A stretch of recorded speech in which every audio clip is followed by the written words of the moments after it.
புதுக்கோட்டை மாவட்டத்தினுடைய திருமயம் சட்டப்பேரவை தொகுதியை பொறுத்தவரை பி.கே. வைரமுத்து வேட்பாளராக அறிவிக்கப்பட்டிருக்கின்றார். புதுக்கோட்டை தெற்கு மாவட்ட செயலாளராக இருக்கக்கூடியவர். திருமயம் தொகுதியிலே அமைச்சர் ரகுபதி போட்டியிடக்கூடும் மீண்டும் என்று திமுகவில் எதிர்பார்க்கப்படும் நிலையில் மீண்டும் ஒரு முறை திருமயம் சட்டப்பேரவை தொகுதியிலே ஒரு வலிமையான போட்டி நிலவும் என்று சொல்லும் விதமாக வலிமையான வேட்பாளரை தற்பொழுது அதிமுக தலைமை நிறுத்தியிருக்கின்றது. திருமயத்திலே வைரமுத்து கடந்த முறை வெற்றி வாய்ப்பை தவறவிட்டிருந்தார். அமைச்சர் ரகுபதி வெற்றி பெற்றிருந்தார். அந்த தொகுதியிலே பி.கே. வைரமுத்து போட்டியிடுகின்றார். சிவகங்கை தொகுதியை பொறுத்தவரை பி.ஆர். செந்தில்நாதனுக்கு மீண்டும் வாய்ப்பு வழங்கப்பட்டிருக்கின்றது. மேலூர் தொகுதியை பொறுத்தவரை பெரியபுலான் என்ற செல்வம் அவர் ஏற்கனவே அதிமுகவில் சட்டப்பேரவை உறுப்பினராக மேலூர் தொகுதியின் சட்டப்பேரவை உறுப்பினராக இருக்கக்கூடியவர். மேலூர் தொகுதி அமமுகவிற்கு செல்வதற்கான ஒரு வாய்ப்பு இருந்தது. ஆனாலும் மேலூர் கொடுக்கப்படவில்லை. எனவே சிட்டிங் எம்எல்ஏவாக இருக்கக்கூடிய பெரியபுல்லானுக்காண்டி அந்த தொகுதி தக்க வைக்கப்பட்டிருப்பதாக அதிமுக சொல்லப்பட்டது. அதன் அடிப்படையிலே மேலூர் தொகுதியினுடைய வேட்பாளராக மீண்டும் பெரியபுல்லான் அறிவிக்கப்பட்டிருக்கின்றார். மதுரை கிழக்கு தொகுதியினுடைய வேட்பாளராக மாங்குளம் மகேந்திரனை அறிவித்திருக்கின்றது அதிமுக தலைமை. சோழவந்தான் தனி தொகுதியினுடைய வேட்பாளராக மாணிக்கம் அறிவிக்கப்பட்டிருக்கின்றார். மதுரை வடக்கு தொகுதிக்கு பி. சரவணன் மருத்துவர் சரவணனை வேட்பாளராக அறிவித்திருக்கின்றார்கள் என்பதையும் பார்க்கின்றோம். அதிமுகவை பொறுத்தவரை ஏற்கனவே 23 தொகுதிகளுக்கான வேட்பாளர்களை அறிவித்திருந்தார்கள். இப்பொழுது மேலும் 127 தொகுதிகளுக்கான வேட்பாளரை அறிவித்திருக்கின்றார்கள். கன்னியாகுமரி தொகுதியை எடுத்துக்கொண்டோம் என்றால் தலவாய் சுந்தரம் எதிர்பார்க்கப்பட்ட வேட்பாளர், அவருக்கு மீண்டும் வாய்ப்பு வழங்கப்பட்டிருக்கின்றது. பாளையங்கோட்டை சட்டப்பேரவை தொகுதியிலே சையது சுல்தான் சம்சுதீன் என்பவருக்கு திருநெல்வேலி மாநகர் மாவட்டத்தினுடைய தகவல் தொழில்நுட்ப பிரிவு செயலாளர் ஐடி விங்கை சார்ந்தவர்களுக்கும் இந்த பட்டியலில் நிறைய இடம் ஒதுக்கப்பட்டிருப்பதை பார்க்கின்றோம். ஏற்கனவே அதிமுக பொதுச் செயலாளர் தொடர்ச்சியாக இந்த ஐடி விங் சார்ந்த கூட்டங்களில் பங்கேற்கும் பொழுது ஐடி விங்கில் செயல்படக்கூடியவர்கள் மாவட்ட செயலாளர்களை கடந்து தலைமையிடம் உங்களுடைய குற்றச்சாட்டுகளை எல்லாம் சொல்லலாம், இளைஞர் அணியை காட்டிலும் நாங்கள் ஐடி விங்கிற்கும் முக்கியத்துவம் கொடுக்கின்றோம் என்றெல்லாம் சொல்லியிருந்தார்கள். அதற்கேற்ப அதிமுகவில் ஐடி விங்கை சார்ந்தவர்களுக்கும் பலருக்கு வாய்ப்பு வழங்கப்பட்டிருக்கின்றது என்பது மூலம் இந்த பட்டியலிலே இளம் வேட்பாளர்கள் நிறைய பேர் இடம்பெற்றிருக்கிறார்கள் என்பதை புரிந்து கொள்ள முடியும். பாளையங்கோட்டையிலே சையது சுல்தான் சம்சுதீன் வேட்பாளராக நிறுத்தப்பட்டிருக்கிறார். திருநெல்வேலி தொகுதியினுடைய உறுப்பினராக இருக்கக்கூடிய நயினா நாகேந்திரன் சாத்தூர் தொகுதியை நோக்கி நகரக்கூடும் என்று எதிர்பார்க்கப்பட்ட நிலையில் தான் திருநெல்வேலி தொகுதியை அதிமுக கைவசம் வைத்துக் கொண்டிருக்கின்றது. தச்சை கணேசராஜா திருநெல்வேலியினுடைய மாநகர் மாவட்ட செயலாளராக இருக்கக்கூடியவர், அவருக்கு வாய்ப்பை வழங்கி இருக்கின்றது அதிமுக தலைமை. அம்பாசமுத்திரம் தொகுதியில் மீண்டும் இசக்கி சுப்பையா போட்டியில் இருக்கின்றார். அம்பாசமுத்திரத்தில் செல்வாக்கு மிக்க கொண்ட ஒரு வேட்பாளர் சட்டப்பேரவை உறுப்பினராக இருந்து வருகின்றார். மீண்டும் அவருக்கே வாய்ப்பை வழங்கி இருக்கின்றது அதிமுக தலைமை என்பதை பார்க்கின்றோம். தென்காசி தொகுதியை பொறுத்தவரை செல்வ மோகன்தாஸ் தென்காசியினுடைய மாவட்ட செயலாளராக இருக்கக்கூடியவர், அவருக்கு வாய்ப்பு வழங்கப்பட்டிருக்கின்றது. கடந்த நாடாளுமன்ற தேர்தலின் பொழுது அதிமுக அறிவித்திருந்த வேட்பாளர்கள் எல்லாம் பெருமளவில் புதுமுகங்களாகத்தான் இருந்தார்கள். வலிமையான வேட்பாளர்கள் நிறுத்தப்படவில்லை என்கின்ற ஒரு கருத்து அதிமுகவில் முன்வைக்கப்பட்டது. இந்த முறை வெளியிட்டிருக்கக்கூடிய ஏற்கனவே வெளியிடப்பட்ட 23 பேர் பட்டியல் தற்போது வெளியாகி இருக்கக்கூடிய இந்த 127 பேருக்கான பட்டியலை பொறுத்தவரை முழுவதுமாக புதுமுகங்களுக்கும் வாய்ப்பு வழங்கப்பட்டிருக்கின்றது என்றாலும் கூட பெருமளவில் ஏற்கனவே போட்டியிட்ட வேட்பாளர்களுக்கு மீண்டும் வாய்ப்பு வழங்கப்பட்டிருக்கின்றது என்பதை பார்க்க முடிகின்றது.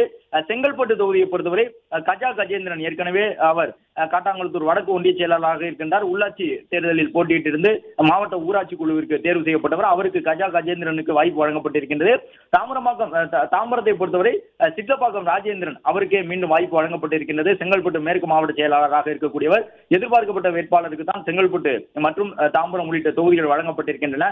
செய்யூர் தனி தொகுதியை பொறுத்தவரை ராஜசேகர் வேட்பாளராக அறிவிக்கப்பட்டிருக்கின்றார். மதுராந்தகம் தனி தொகுதியை பொறுத்தவரை அங்கே சட்டப்பேரவை உறுப்பினராக இருக்கக்கூடிய மரகதம் குமரவேலுக்கு மீண்டும் வாய்ப்பை வழங்கியிருக்கின்றது அதிமுக தலைமை என்பதை பார்க்கின்றோம். காஞ்சிபுரம் மாவட்ட செயலாளராக இருக்கக்கூடிய வி. சோமசுந்தரத்துக்கு காஞ்சிபுரம் தொகுதியை வழங்கியிருக்கின்றது அதிமுக தலைமை.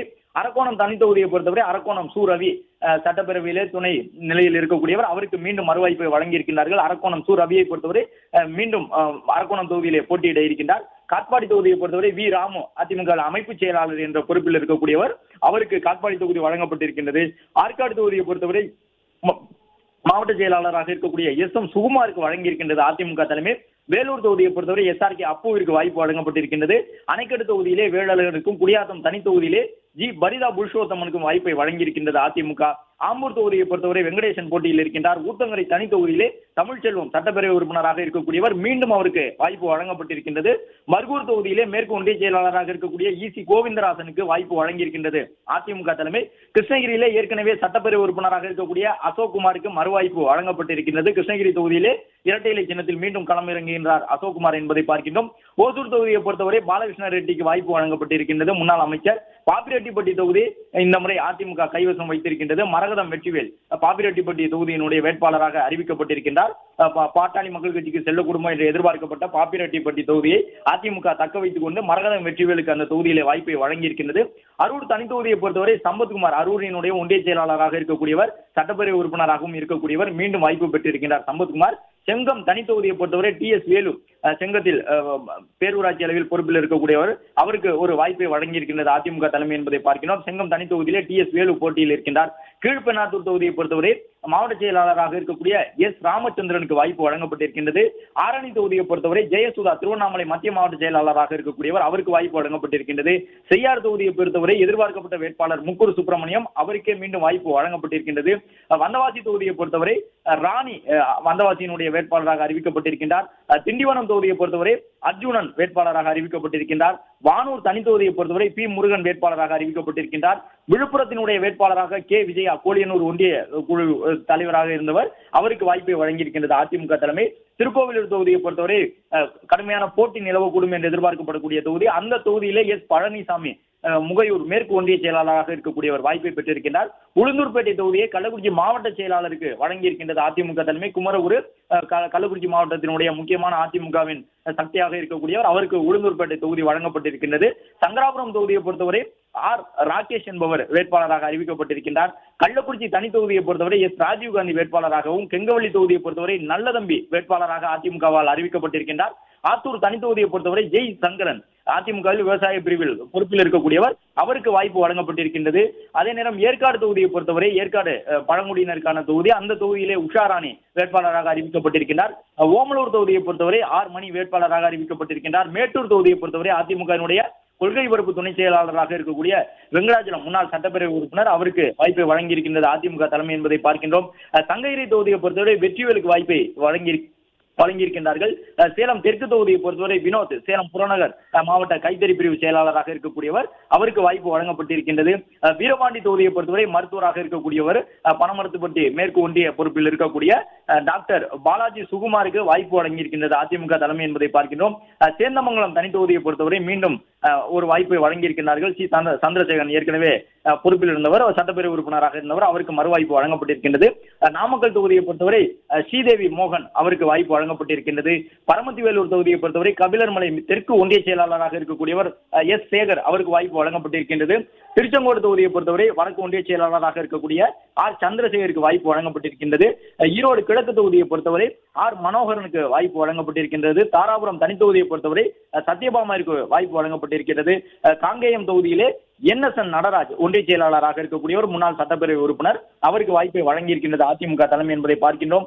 பெருந்துறை தொகுதியிலே ஜெயக்குமார் அதிமுகவிலே JKS என்று குறிப்பிடப்படக்கூடிய அந்த மாவட்டத்தில் பெருந்துறையினுடைய S ஜெயக்குமாருக்கு மறுவாய்ப்பை வழங்கியிருக்கிறார்கள். மீண்டும் ஏற்கனவே சட்டப்பேரவை உறுப்பினராக இருக்கக்கூடியவர் பெருந்துறை ஜெயக்குமாருக்கு பெருந்துறை தொகுதி வழங்கப்பட்டிருக்கின்றது. அந்தியூர் தொகுதியை பொறுத்தவரை ஹரிபாஸ்கர் போட்டியில் இருக்கின்றார், அதிமுக வேட்பாளராக அறிவிக்கப்பட்டிருக்கின்றார். கோபிச்செட்டிப்பாளையம் தொகுதியை பொறுத்தவரை VP பிரபு ஒன்றிய செயலாளராக இருக்கக்கூடியவருக்கு வாய்ப்பை வழங்கியிருக்கிறார்கள். கோபிச்செட்டிப்பாளையம் தொகுதி பெருமளவில் எதிர்பார்க்கப்படக்கூடிய ஒரு தொகுதி.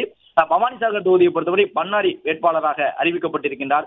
கூடலூர் தொகுதியினுடைய வேட்பாளராக நடப்பு சட்டமன்ற உறுப்பினர் பொன் ஜெயசீலனுக்கு மீண்டும் வாய்ப்பை வழங்கியிருக்கின்றது அதிமுக தலைமை என்பதை பார்க்கின்றோம். குன்னூர் தொகுதியினுடைய வேட்பாளராக ராமு முன்னாள் சட்டப்பேரவை உறுப்பினர், அவருக்கு வாய்ப்பை வழங்கியிருக்கின்றார்கள்.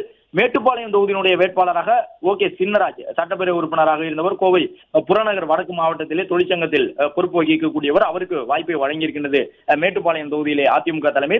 திருப்பூர் வடக்கு தொகுதியை பொறுத்தவரை MSM ஆனந்த் வேட்பாளராக போட்டியிடுகின்றார். ஏற்கனவே சட்டப்பேரவை உறுப்பினராக இருக்கக்கூடியவர், முன்னாள் அமைச்சரும் கூட. MSM ஆனந்துக்கு திருப்பூர் வடக்கு தொகுதி வழங்கப்பட்டிருக்கின்றது. பல்லடம் தொகுதியை பொறுத்தவரை பல்லடம் பரமசிவம் முன்னாள் சட்டப்பேரவை உறுப்பினர், அவருக்கு வாய்ப்பை வழங்கியிருக்கின்றார்கள். அதே போன்று சூலூர் தொகுதியை பொறுத்தவரை VP கந்தசாமி வேட்பாளராக நிறுத்தப்பட்டிருக்கின்றார். கோவையினுடைய கவுண்டம்பாளையம் சட்டமன்ற தொகுதியிலே PRG அருண்குமார் வேட்பாளராக நிறுத்தப்பட்டிருக்கின்றார்.